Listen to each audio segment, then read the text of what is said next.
Et salut à tous les amis, c'est CryptoPartage, c'est un plaisir de vous retrouver pour cette nouvelle vidéo d'analyse du 16 février 2022. J'espère que vous portez tous très bien.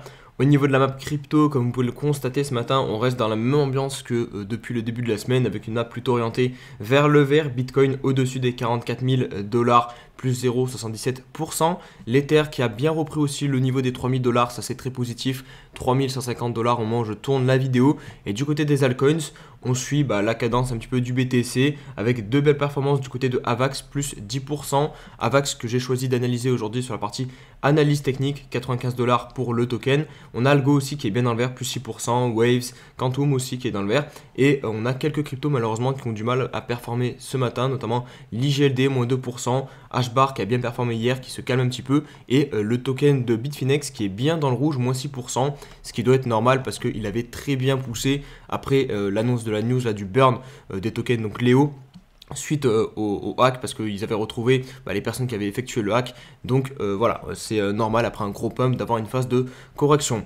On passera aussi évidemment des news aujourd'hui. Je vous parlerai notamment d'une potentielle création d'une marketplace NFT directement à la bourse de New York. Donc ça c'est plutôt une grosse news. Et on parlera aussi plus globalement de la situation en Russie. Il y a pas mal de news qui sont tombées côté russe et côté aussi conflit ukrainien. Donc pas mal de news dans cette vidéo.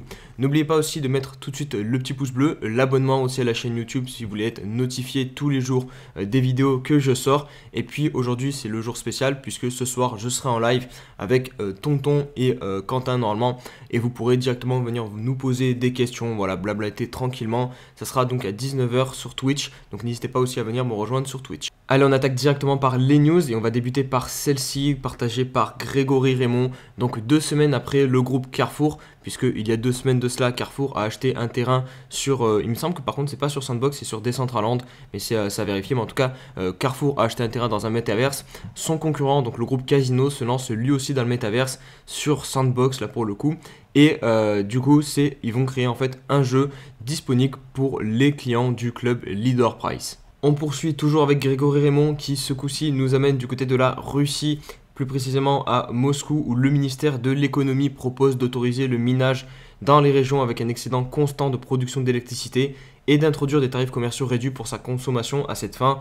Donc ça c'est extrêmement positif pour les mineurs de Bitcoin qui vont pouvoir retourner miner tranquillement en Russie. On peut même imaginer une économie qui se construirait un petit peu autour du Bitcoin, parce que le Kremlin a aussi ajouté que la Russie aurait beaucoup d'avantages à utiliser Bitcoin dans ses échanges internationaux, tout simplement parce que ça pourrait en fait leur permettre d'éviter les différents embargos et sanctions occidentales qui reposent actuellement sur le recours au dollar et à l'euro. Et ça c'est extrêmement bullish aussi, puisque Grégory Raymond nous dit: des sources m'ont évoqué la possibilité que la Russie réclame dans un avenir proche du Bitcoin en échange de son gaz. Donc là, si des gros pays comme la Russie qui importent notamment du gaz, qui exportent plutôt du gaz, et cette matière première est très importante pour les pays notamment européens, même comme nous en France, s'ils commencent à nous demander du Bitcoin en échange, forcément là ça va créer une grosse pression acheteuse et faire monter le prix du Bitcoin beaucoup plus haut. Donc ça c'est très important.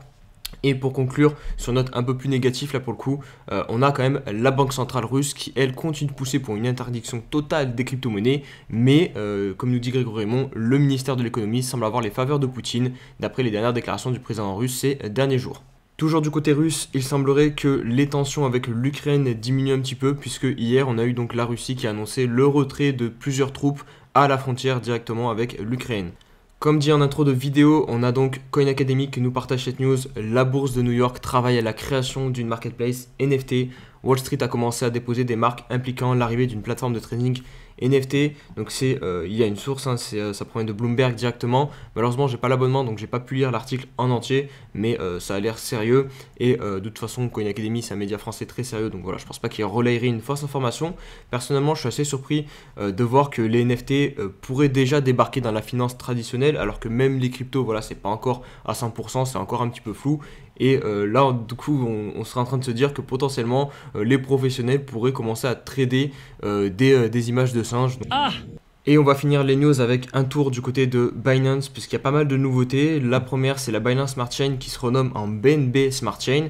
Le token BNB, aussi anciennement appelé le Binance Coin, est à présent rebrandé en Build and Build. Et pour finir, le nombre de validateurs de la BSC va augmenter de 21 à 41 slots. On a aussi un partenariat très intéressant pour Binance puisqu'il s'associe à l'écurie française Alpine F1 Team et lance par la même occasion aussi un fan token. Donc on aura le logo de Binance directement sur la nouvelle Alpine A522. Et cette news fait suite donc au partenariat déjà en place en F1 pour d'autres sociétés de crypto, comme notamment Crypto.com, Tezos ou encore FTX. Allez, on se retrouve pour l'analyse technique du Bitcoin. Je vais être assez rapide aujourd'hui puisqu'il n'y a pas eu énormément de changements. Donc on a eu cette bougie de breakout hier où on a réintégré le range 43 000 $, 45 000 $ et comme prévu, on est venu chercher le haut du range. Pour le moment, c'est un rejet, donc on a eu une petite mèche ici qui est venue chercher 44 900 et derrière englobant, donc ça c'est pas très positif. On se fait encore une fois donc rejeter sous cette résistance et voilà, franchement il n'y a pas plus de choses à rajouter. En tout cas pour moi, sur mon analyse, ce qui est important, voilà, c'est le niveau des 45 000 $. Tant qu'on ne le franchit pas en clôture journalière et 4 heures au début pour commencer, il n'y a pas d'évolution à la hausse sur le BTC. Profite vu que j'ai été assez rapide sur l'analyse du Bitcoin pour faire un petit point sur quelques autres indicateurs. Donc la capitalisation totale des crypto-monnaies qui est sur un point très important en hebdomadaire. Exactement en fait comme le niveau des 43 000 $ sur le Bitcoin. Je vais vous le remontrer pour les personnes qui n'étaient pas là lundi. Hop, vous voyez ce niveau des 43 000 $ qui touche donc le point bas de septembre sur le Bitcoin qui est très important. Pour l'instant on est bloqué sous cette résistance.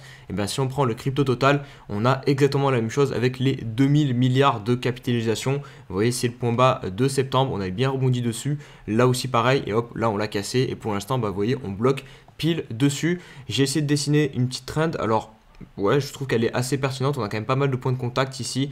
Et ici, on semblerait être sur la semaine de breakout. Donc, si on pourrait combiner une cassure donc de résistance d'un niveau donc ici des 2000 milliards de market cap, en plus de ça prix psychologique, donc ça donnerait vraiment un gros signal haussier sur le Bitcoin. Et en plus de ça, si voilà on vient à casser aussi cette trend donc avec une bougie comme ça, hop, en clôturant bien au-dessus et récupérant notamment le EMA 21, là pour le coup on aurait aussi vraiment un beau signal de reprise haussière sur l'ensemble du marché crypto. Je voulais aussi vous montrer rapidement la Bitcoin dominance qui mine de rien depuis plusieurs semaines maintenant est en train de rebondir depuis ce point bas à 39%. Vous voyez, on rebondit tranquillement vers, alors quelle zone, je sais pas, je suis pas devin, mais si je peux vous prédire des petites zones de résistance, alors là on a déjà le EMA 21 qu'on travaillait un petit peu ici, on vient de repasser par dessus, mais sinon plus pertinent je pense c'est cette trend qui vous voyez on tient depuis pas mal de temps, depuis le 29 juillet 2019, hop ici on l'a touché, ici pareil, ici pareil, et peut-être ici. Donc pour moi c'est le prochain gros niveau de résistance avec la zone ici donc du point haut donc des 45% à peu près. Donc on devrait peut-être trouver un top sur la Bitcoin dominance aux alentours. Donc si on vient sur la trend 45% et un peu plus haut, voilà 46%. Et on va conclure avec Avalanche, donc qui va être l'altcoin de la vidéo. Donc on est ici sur l'hebdomadaire et très important, très intéressant. Regardez où on est venu chercher le point bas actuellement. Pile sur les 0,61 de Fibonacci, on est venu mécher à l'intérieur de la box de rechargement. Donc encore une fois, cette box de rechargement qui s'avère très pertinente. Là, on a vraiment un rebond très intéressant parce qu'on doit être sur on est sur un 83%, donc très positif, ce qui est en train de nous faire Avalanche est en train de repasser au-dessus de ces deux moyennes mobiles et donc de poursuivre la tendance haussière. Enfin non, pas la poursuivre parce que pour moi ici, hop, c'est un changement de tendance. Hop, on passe en tendance baissière. Alors c'est si on se fie à la théorie d'eau, puisque si vous prenez les moyennes mobiles, on y était encore en tendance haussière sur Avalanche. Maintenant, pour venir revalider une tendance haussière d'un point de vue de la théorie d'eau, il faut soit venir faire un point bas plus haut que le précédent, donc plus haut que celui des 60 $, et ensuite franchir à la hausse l'ancien point haut qui sera ici donc à 100 $, et là nous aurons inversé la tendance baissière en haussière, ou sinon revenir franchir directement le précédent point haut qui est ici à 114 $ pour Avalanche. Donc ça c'est pour repasser haussier sur le weekly, même si je vous l'accorde, voilà, si vous prenez les moyennes mobiles, en fait c'est encore une fois une petite histoire de subjectivité, parce que là ça va dépendre de ce que vous regardez comme indicateur. Si vous regardez uniquement le prix et vous utilisez la théorie de dos, bah là en théorie vous êtes baissier puisque les points bas sont de plus en plus bas et les points hauts pareil sont de plus en plus bas. Par contre si vous mélangez ça à d'autres indicateurs comme le RSI ou encore les moyennes mobiles, bah, on ne peut pas dire qu'on est baissier puisque on est baissier quand la bleue est sous la rouge, et là ce n'est pas le cas. Et pareil au niveau du RSI, on va plutôt être baissier quand on va être sous le niveau 50. Et d'ailleurs je vous l'ai pas dit, mais là aussi très intéressant ce qu'on a fait, on a rebondi pile dans la zone de neutralité. Donc pour ne pas sortir en mode haussier, voilà, on a rebondi cette zone de neutralité et on repart directement à la hausse. Donc ça aussi c'est très intéressant. Donc mis à part la théorie de dos, on reste plutôt sur un actif en tendance haussière sur l'hebdomadaire. Si on passe rapidement sur le daily maintenant, alors je vais supprimer la zone de rechargement pour qu'on y voit un petit peu plus clair. Donc on a eu cette reprise finalement en V-bottom, un petit peu comme sur le BTC, hein. Ça se ressemble énormément puisque regardez, on peut voir aussi l'épaule, tête-épaule inversée ici avec la ligne de coup à 95 $, 100 $, je pense qu'on peut même arrondir, qui va faire le prix psychologique. Il y a une petite trendline ici, alors elle n'est pas parfaite parce que les mèches dépassent un petit peu. Donc j'ai pris les bougies en cours de clôture, regardez ici, hop. Donc potentiellement ça rejoint aussi cette zone, donc ça montre toute l'importance de cette zone qui pourrait vraiment servir de breakout. Donc pour Avalanche, pour vraiment repartir de manière haussière sur le daily, puisque en théorie là on n'est pas encore vraiment haussier si on prend aussi la théorie de dos, puisque là on a juste une reprise en V-bottom, et pour valider une reprise haussière, comme je vous ai expliqué il y a quelques instants sur le weekly, il faut venir faire là, oui, on fait un point bas, mais il faut venir franchir l'ancien point haut qui est pour moi ici la zone des 95 $. Et là, hop, on aura réellement une reprise haussière sur Avalanche.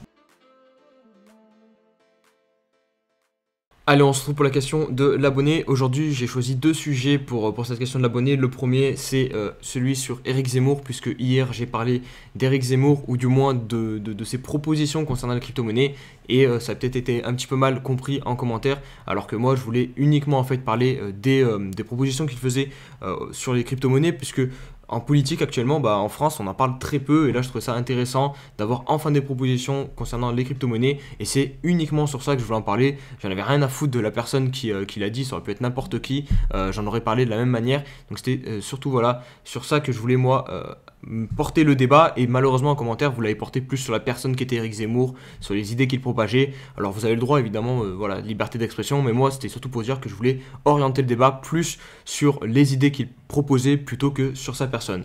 Voilà, donc ça c'était pour la petite parenthèse sur donc Éric Zemmour hier, parce que ça vous a fait pas mal réagir quand même. Je m'y attendais un petit peu en vrai, mais bon, c'est pas très grave. Et deuxième petite question, donc c'est un abonné, alors je sais pas où il est ton commentaire, mais j'ai vu que tu voulais que je te fasse une petite analyse sur le Pundi X. Donc je suis allé chercher cette petite crypto sur TradingView. Malheureusement, l'historique, il est un petit peu comme l'autre crypto que je vous ai partagé, je crois que c'est hier aussi. Il n'y a pas beaucoup d'historique, et c'est une crypto où il y a eu un listing, il y a eu un dump, et pour le moment, on va plutôt à la cave. Alors, on arrive pour le moment à tenir ce support, on dirait des 0,80 $. Donc, mis à part te dire qu'on a un support weekly, je ne vais pas pouvoir te dire grand chose. Tendance baissière, puisque on vient de ce gros crash, hop, ici, alors certes, on latéralise, on consolide, mais en théorie, on doit suivre la tendance primaire qui est ici baissière. Donc, attention sur ce genre d'achat, soit t'attends une confirmation, donc soit refranchir un point haut significatif ici à 2 $, ou soit qu'on fasse une structure donc DW comme ça et qu'on casse aussi les points hauts, et là tu pourras te dire ah, enfin on a trouvé un support, et on inverse la tendance et on repasse en tendance haussière. Donc voilà les amis pour cette vidéo, j'espère qu'elle vous a plu. Si c'est le cas, comme d'hab, n'hésitez pas à vraiment mettre le petit pouce bleu, me suivre sur tous mes réseaux sociaux en barre de description, surtout Twitch, hein, si vous voulez être présent ce soir à 19 h. J'espère que vous serez nombreux, voilà, on va papotera tranquillement, vous pourrez nous poser toutes vos questions, on fera un petit point sur l'actu, je pense, important de cette semaine, sur le Bitcoin aussi évidemment, et tout ça dans la bonne humeur comme d'habitude. Allez, prenez soin de vous, allez, ciao ciao.